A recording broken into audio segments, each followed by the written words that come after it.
Man, I remember this. It just caught him out of left field because it was two rappers that was out that was sounding like big. Shyne was one. Then they had another big guy that people was in a debate to try to sign, and in a basically a bid to try to get this guy, big country dude, and he's supposed to sound like Biggie. Him and Shyne, and they was like Shyne changing his voice to trying to sound like Big, and that offended Junior Mafia, and it offended, Lil Kim, and we didn't know until we heard the song The Notorious K.I.M., and then you hear Lil Kim spit that second verse, and that second verse came like a bomb, because everybody's like, whoa, she dissing Shyne? Everybody want to shine off Big. Get it? Shyne, trying to sound like him when you rhyme. You ain't a murderer. Come off that. I'm next up the bat. You get your jaws tapped. Bum, nigga. Don't even know how to bust a gun, nigga. You dumb niggas, rapper acting out like they the great fake white path. Once they go to jail, they get up in the woo. Never snitch. Never send a nigga to jail. I'd rather find him in a boat doing a dead man's float. We gangsters. Real gangsters, be. Guns in the green room up at the BAT. We gangsters. Cut the head off your babysitters. I'm like, whoa, whoever wrote this for Kim was vicious. But anyway,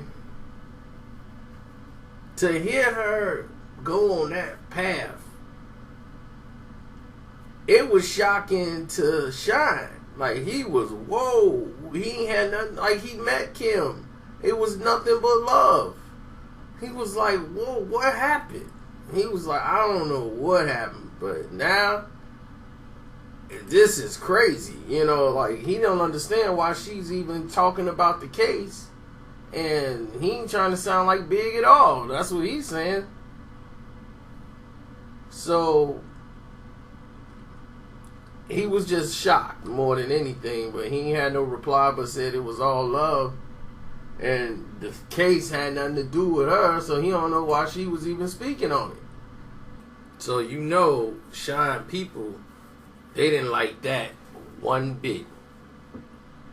And everything went to an altercation when they called Shyne outside of Daddy's house, and then there's this rumor outstandingly that's been going on about how that they beat up Shyne and jumped him outside of Daddy's house.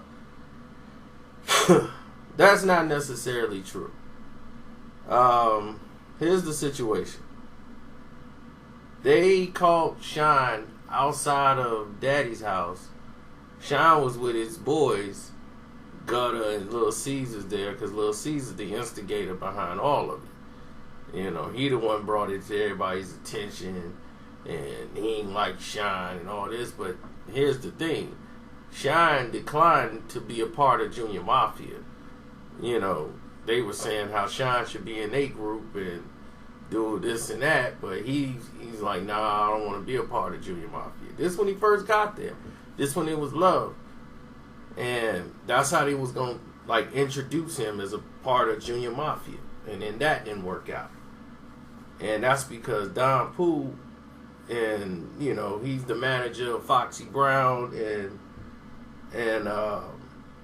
Shyne. So with those two together, it was gonna be a hard fix to try to put him in Junior Mafia and everything else. And they was like, we don't think that's a good move.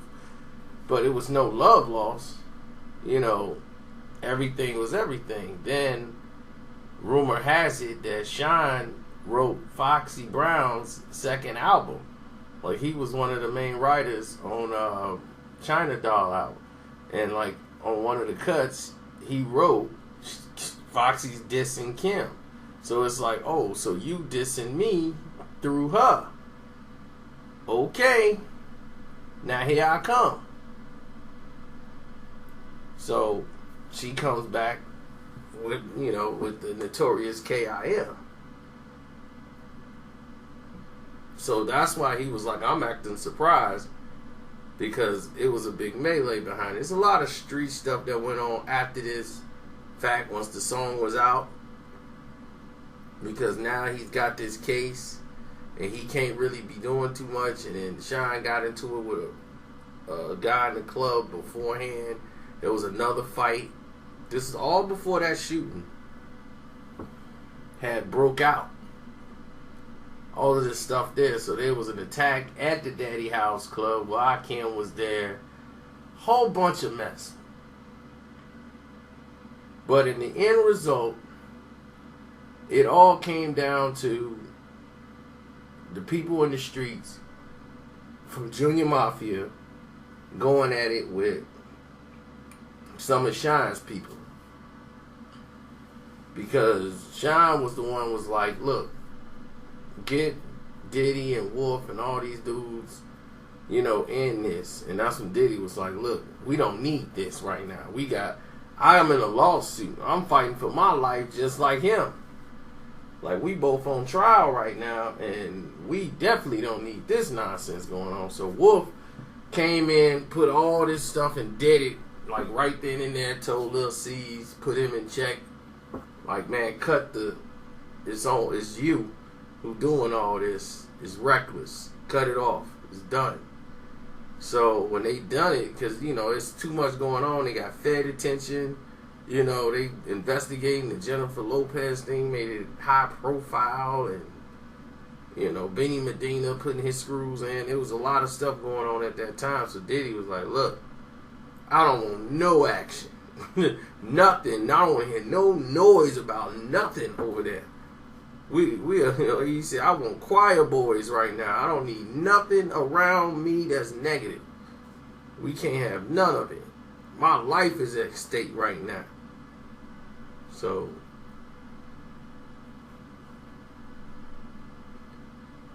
everybody chilled out. And that's how that ended. But now you have clarity as to what went on behind the scenes. It's your boy Carcino. I'm out. Don't forget, follow me at Twitter. Follow me on Instagram at Carcino, same thing.